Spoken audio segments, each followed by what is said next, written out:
నమస్తే welcome to 69 TV news నేను Jitendra bulletin లోకి వెళ్లే ముందు హెడ్లైన్ చూద్దాం రాష్ట్రంలో రైతులకు యూరియా కష్టాలు నిజమే యూరియా వాడకంతో క్యాన్సర్ వస్తుందని కేంద్రం కోటా తగ్గింపు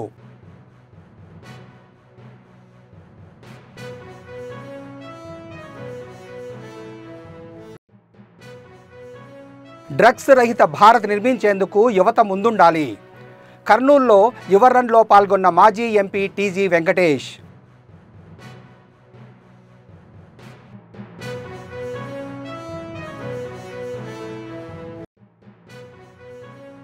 తాడిపత్రిలో జేసీ ప్రభాకర్ రెడ్డి వినూత్న నిరసన పెద్దారెడ్డి పోలీస్ ప్రొటెక్షన్కు చెల్లించిన రసీదు చూపించాలని డిమాండ్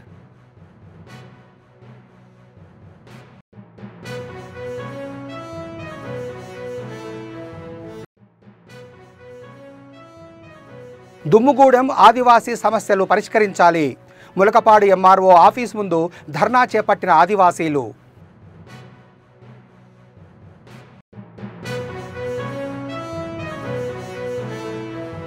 వికారాబాద్ పట్టణంలోని R&B గెస్ట్ హౌస్లో జీఎస్టీపై ఎంపీ కొండా విశ్వేశ్వర్రెడ్డి మీడియా సమావేశం నిర్వహించారు.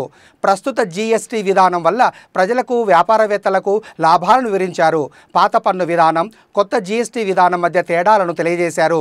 అదేవిధంగా సాధారణ ప్రజలకు భారం తగ్గేలా కేంద్ర ప్రభుత్వం చర్యలు తీసుకుంటుందని తెలియజేశారు. ఈ సమావేశంలో స్థానిక ప్రజాప్రతినిధులు వ్యాపారవేత్తలు కాలనీవాసులు పాల్గొన్నారు. ఎలక్ట్రానిక్ మీడియా డాక్టర్ వెన్న ఈశ్వరప్ప నన్ను జిఎస్టీ ప్రచార కమిటీ వికారాబాద్ జిల్లా కన్వీనర్గా నియమించినందుకు మనస్ఫూర్తిగా జిల్లా కార్యవర్గానికి అధ్యక్షులకు అలాగే మన రాష్ట్ర ఈరోజు మన ప్రియతమ నేత శ్రీ కొండా విశ్వేశ్వరరెడ్డి గారిని జిఎస్టీ ప్రచార కమిటీకి తెలంగాణ రాష్ట్ర కన్వీనర్గా నియమించినందుకు మన ప్రాంతవాసి కాబట్టి గట్టిగా హృదయపూర్వకంగా వారికి మనస్ఫూర్తిగా శుభాభినందనలు తెలియజేస్తాం. ఈరోజు ఈ వేదికపై చాలామంది జిల్లా నాయకులు ఉన్నారు, రాష్ట్ర ఎగ్జిక్యూటివ్ మెంబర్స్ ఉన్నారు. అందరికీ జిల్లా పదాధికారులందరికీ కూడా నమస్కారం. అయితే ఈరోజు మన భారత ప్రధానమంత్రి శ్రీ నరేంద్ర మోడీ గారు సబ్కా సాత్ సబ్కా వికాస్ సబ్కా విశ్వాస్ అనే నినాదంతో ఈరోజు సబ్బండ వర్గాలన్నీ బాగుపడ్డాడు. ఒక గొప్ప నిర్ణయాన్ని జిఎస్టీ అతి సామాన్యమైన పేద ప్రజానీకము మధ్యతరగతి కుటుంబాలు బాగుపడాలనే ఉద్దేశంతో జిఎస్టీని 28% లేకుండా 12% లేకుండా ఓన్లీ 5%, 18% మాత్రం పరిమితమైనారు. సామాన్యులను దృష్టి పెట్టుకొని ఈరోజు వచ్చేదంతా పండుగల సీజన్. ఈ దసరా దీపావళి ధమాకా జరగాలి, పేద కుటుంబాల్లో సంతోషం వెల్లివిరసాలనే ఉద్దేశంతో ఈరోజు భారతీయ జనతా పార్టీ ప్రభుత్వం కేంద్ర ప్రభుత్వం తీసుకున్నది. దీనిలో చాలా మట్టుకు చూస్తే సామాన్యులు కొనేటువంటి 375 రకాలైనటువంటి ఐటమ్స్ పైన చాలా 0% పన్ను కూడా విధించడం జరిగింది. 12% ఉన్నది, 18% ఉన్నది, 5%ని 0% తీసుకోవడం జరిగింది.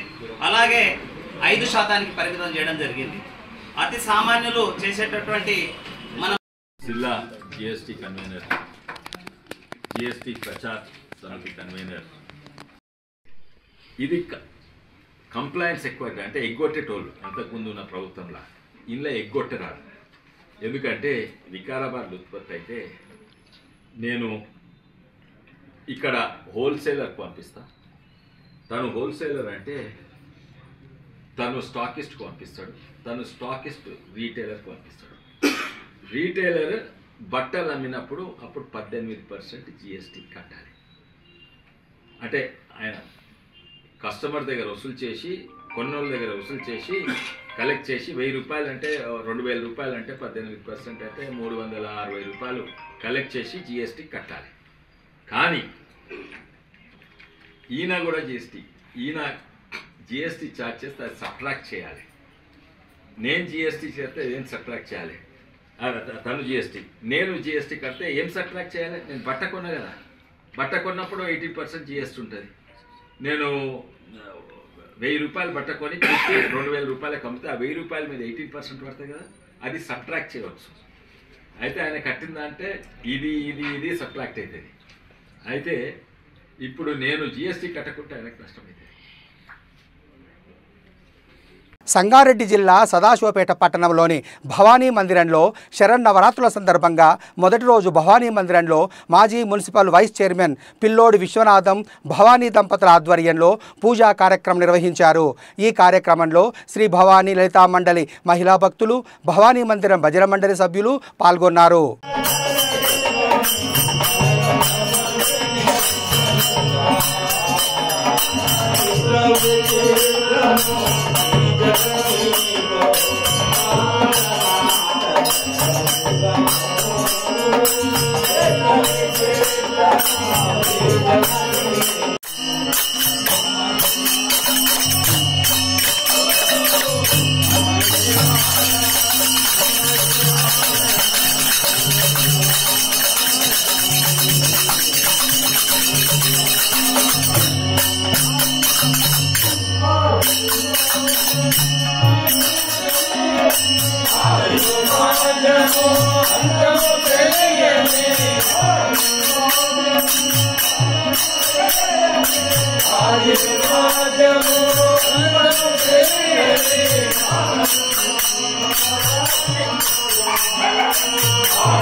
నల్గొండ జిల్లా గుర్రంపోడులో నూతనంగా ఏర్పాటు చేసిన new trend men's kids sports wear షాప్ను పాస్టర్ మాథ్యూస్, ప్రొపరేటర్ దేవేందర్ తల్లిదండ్రులు మద్దిమడుగు సంజీవ బంగారమ్మలు ప్రారంభించారు. ఈ సందర్భంగా ప్రొపరేటర్ దేవేందర్ మాట్లాడుతూ, మా వద్ద యూత్ మరియు కిడ్స్ స్పోర్ట్స్కు సంబంధించిన అన్ని రకాల బ్రాండెడ్ దుస్తులు లభిస్తాయని తెలిపారు. ఈ సమయంలో తండ్రి కుమార పరిశుద్ధాత్మ నామములో ఈ యొక్క షాపును ఆరంభం చేస్తా ఉన్నాం. సాయించి పాడుదము రాక్షణ దుర్గము మన ప్రభువే, సాయించి పాడుదము రాక్షణ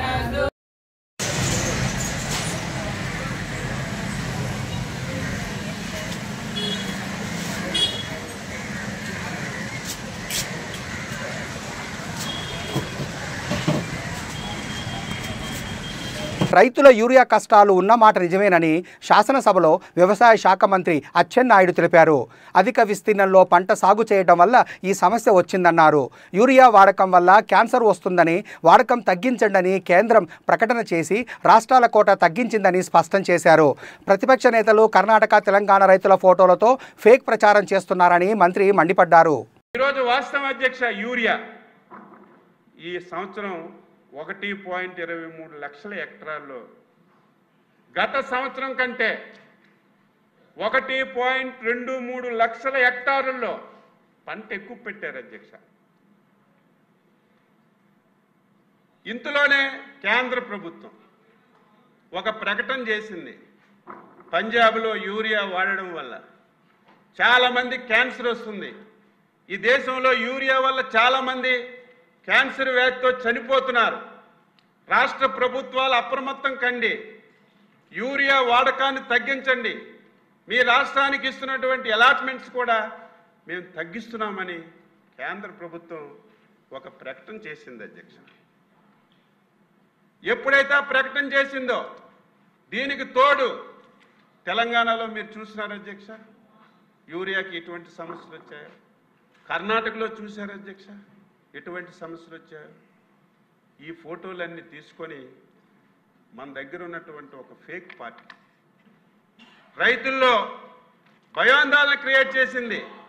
మొన్ననే మేము చూసాం 900 పోస్టులు అధ్యక్ష. అమెరికాలో ఉన్నటువంటి ఈ ఫేక్ పార్టీ వాళ్ళు యూరియా దొరకదు, యూరియా దొరకడం లేదు, రైతులు ఆందోళన చెందుతున్నారు, మొత్తం తప్పుడు ప్రచారం చేశారు. కొన్ని పేపర్లలో మీడియాలో విపరీతంగా ఈ తప్పుడు ప్రచారం చేశారు అధ్యక్ష. దీనివల్ల రైతుల్లో ఆందోళన చెంది యూరియా దొరకదేమని కొంత భయపడ్డారు అధ్యక్ష. ఎప్పుడైతే ఈ సమస్యలు వచ్చాయో నేను అంగీకరిస్తున్నాను, ఒక 10 రోజులు ఈ రాష్ట్రంలో యూరియా సమస్య వచ్చింది అధ్యక్ష. డిమాండ్ విపరీతంగా పెరిగింది. దానికి కారణం 1,23,000 హెక్టారుల్లో అదనంగా పంట వేయడం ఒక ఎత్తు అయితే, 1 నెల తరువాత ఏదైతే కృష్ణా, గుంటూరు కొన్ని జిల్లాల అధ్యక్ష 1 నెల తరువాత పంటలేస్తారు. వర్షాలు విపరీతంగా పడ్డాయి. 20 రోజుల మధ్యలో డ్రై స్పెల్ వచ్చింది. వాళ్ళు ఎప్పుడైతే వర్షాలు బాగా పడ్డాయో అందరూ వరి నాట్లు వేయడం ప్రారంభించారు. ఆ డిమాండ్ పెరిగింది. ఇంకొక సమస్య, గుంటూరు జిల్లాలో మొత్తం నాట్లేశారు అధ్యక్ష. మొదటి ఫేజ్ అంతా యూరియా సప్లై చేశాం. ఎప్పుడైతే భారీ వర్షాలు పడ్డాయో మొత్తం పొలాలన్నీ మునిగిపోయి వేసినటువంటి యూరియా అంతా పోయింది. మళ్ళీ వాళ్ళకి ఎక్స్ట్రా డోస్, బూస్టర్ డోస్ కావాలని వాళ్ళు అడిగారు అధ్యక్ష. దీనికి తోడు హార్టికల్చర్ పంటలకి విపరీతంగా యూరియా డిమాండ్ పెరిగింది. దీని అన్నింటికంటే రైతులు యూరియా 3 పర్యాయాలు వేస్తారు అధ్యక్ష. మొదటి ఫేజ్లో ఎకరాకి 25 కేజీలు, రెండో ఫేజ్లో 25 కేజీలు, మూడో ఫేజ్లో 25 కేజీలు ఒక ఎకరాకి వేస్తారు అధ్యక్ష. ఎప్పుడైతే ఈ పేపర్లో వచ్చిందో, సోషల్ మీడియాలో వచ్చిందో, ఈ సమస్యలన్నీ వచ్చాయో వాళ్ళు ఆందోళన చెంది ఒకేసారి 3 విడతలకు కావాల్సినటువంటి యూరియా తీసుకోవడం ప్రారంభించారు అధ్యక్ష. దీనికి తోడు రబీలో కూడా 9,50,000 మెట్రిక్ టన్నులు కేంద్ర ప్రభుత్వం రబీకి సపరేట్గా కేటాయించింది. ఆ కేటాయింపులు రబీలో సప్లై చేస్తాం, కానీ ఇప్పుడే రేపు రబీకి దొరకదేమని ఆందోళన చెంది రబీకి కావాల్సినటువంటి యూరియా కూడా కొంతమంది తప్పు పట్టడం లేదు, ఆందోళన చెంది నిల్వ చేసుకోవడం వల్ల ఈ సమస్య వచ్చింది అధ్యక్ష. డ్రగ్స్ రహిత భారతదేశాన్ని నిర్మించేందుకు యువత ముందుండాలని రాజ్యసభ మాజీ సభ్యుడు టీజీ వెంకటేష్ అన్నారు. కర్నూలు జిల్లా బీజేవైఎం ఆధ్వర్యంలో యువరన్ పేరుతో అవగాహన ర్యాలీ నిర్వహించారు. ఈ సందర్భంగా బీజేవైఎం రాష్ట్ర అధ్యక్షుడు సునీల్ రెడ్డి, బీజేపీ రాష్ట్ర నాయకులు రాఘవేంద్ర తదితరులు పాల్గొన్నారు. మాదక ద్రవ్యాల మీద యుద్ధం ప్రకటించాలని ముందుకు దూసుకుపోతున్నాడు. మోదీ గారి దీవెనలతో, మోదీ గారి ఆయన ఉన్న మంచి ప్రక్రియని ప్రజల్లో తీసుకుపోవాలని ముందుకు దూసుకుపోతున్న సమయాన మీరందరూ తెలుసుకోవాల్సింది ఏమంటే, చైనాతో యుద్ధం చేయొచ్చు మనం ఈజీగా, పాకిస్తాన్తో యుద్ధం చేయొచ్చు మనం ఈజీగా, కానీ మాదక ద్రవ్యాలతో యుద్ధం చేయడం చాలా కష్టతరంగా ఉన్నది. అన్యము పుణ్యము తెలియని విద్యార్థులకు ఈ మాదక ద్రవ్యాలు అలవాటు చేస్తున్నారు కొందరు దురదృష్టంగా. వారి మీద తీవ్ర చర్యలు తీసుకోవాలి. గత 20 సంవత్సరాలుగా నేను ప్రతి నెల 45 లక్షల రూపాయలు ఒక బోనస్గా ప్రతి నెల మా ఎంప్లాయీస్కి ఇస్తున్నాను. తాగని వాళ్లకు, సిగరెట్ ఆల్కహాల్ తాగని వాళ్లకు 3000 మందికి. ఇది ప్రపంచంలోనే మొట్టమొదటి ప్రక్రియ అని తెలియజేస్తున్నాను. కానీ దీనితో మేము పోరాడుతుంటే ఇప్పుడు మాదక ద్రవ్యాలు కూడా విదేశాల నుంచి మన దేశానికి ముందుకు పోతున్నది. జనాలు చనిపోయేదానికి అవకాశం ఉంటుంది. ఇట్ విల్ కిల్ యూ అని మనం బ్యానర్ ఆ సిగరెట్ల మీద రాపిస్తున్నాం, ఆల్కహాల్ మీద రాపిస్తున్నాం. కానీ ఆ రాజకీయ నాయకులు చేసిన చట్టాన్ని గవర్నమెంట్ అఫీషియల్స్ ఇంప్లిమెంట్ చేయాలి. అనంతపురం జిల్లా తాడిపత్రి మున్సిపల్ చైర్మన్ జేసీ ప్రభాకర్ రెడ్డి వినూత్న నిరసన తెలిపారు. అశోక్ పిల్లర్ సర్కిల్ వద్ద బైఠాయించారు. మాజీ ఎమ్మెల్యే కేతిరెడ్డి పెద్దారెడ్డికి ఇచ్చిన పోలీస్ ప్రొటెక్షన్కు చెల్లించిన రసీదు చూపించాలని టీడీపీ నేత జేసీ డిమాండ్ చేశారు. తమ అనుచరులపై అక్రమంగా కేసులు పెడుతున్నారని ఆయన ఆరోపించారు. న్యాయం జరిగే వరకు నిరసనను విరమించేది లేదని జేసీ ప్రభాకర్ రెడ్డి స్పష్టం చేశారు.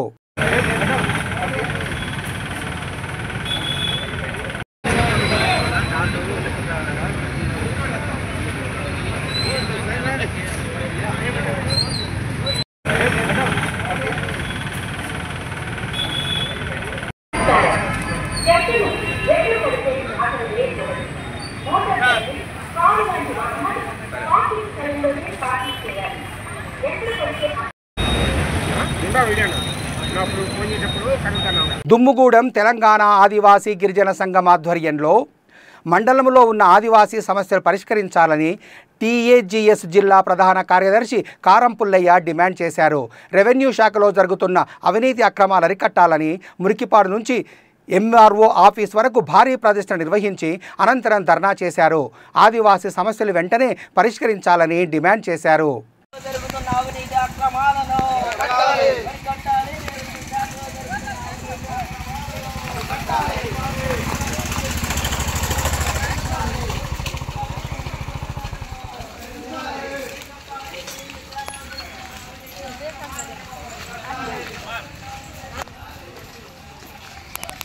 తిరుమల శ్రీవారి సాలకట్ల బ్రహ్మోత్సవాల్లో ధ్వజారోహణానికి ఉపయోగించే దర్పచాప తాడుకు ఊరేగింపు నిర్వహించారు. అటవీ విభాగం కార్యాలయం నుంచి డిఎఫ్ఓ ఫణికుమార్ నాయుడు సిబ్బంది ఊరేగింపుగా శ్రీవారి ఆలయానికి తీసుకొచ్చారు. అనంతరం శ్రీవారి ఆలయంలోని రంగనాయకుల మండపంలో శేషవాహనంపై దర్భతో తయారు చేసిన చాప తాడును ఉంచారు. ఈ నెల 24వ తేదీన సాయంత్రం 5:43 నుంచి 6:15 వరకు మీనలగ్నంలో నిర్వహించనున్న ధ్వజారోహణంలో వీటిని ఉపయోగిస్తారు.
బులెటిన్ ముగించే ముందు హెడ్లైన్స్ మరోసారి.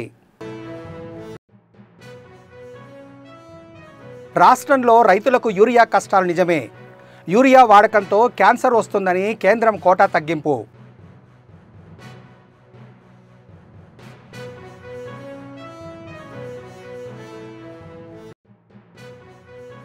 డ్రగ్స్ రహిత భారత్ నిర్మించేందుకు యువత ముందుండాలి. కర్నూలులో యువ రన్లో పాల్గొన్న మాజీ ఎంపీ టీజీ వెంకటేష్.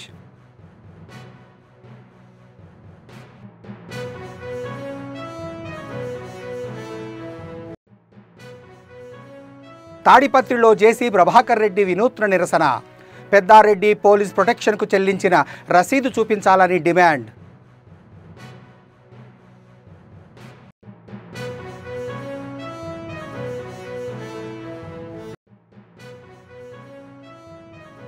దుమ్ముగూడెం ఆదివాసీ సమస్యలు పరిష్కరించాలి.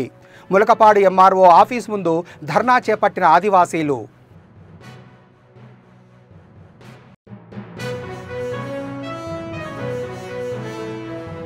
ఇవి బులెటిన్ విశేషాలు. మరిన్ని అప్డేట్స్ కోసం చూస్తూనే ఉండండి 69 టీవీ న్యూస్.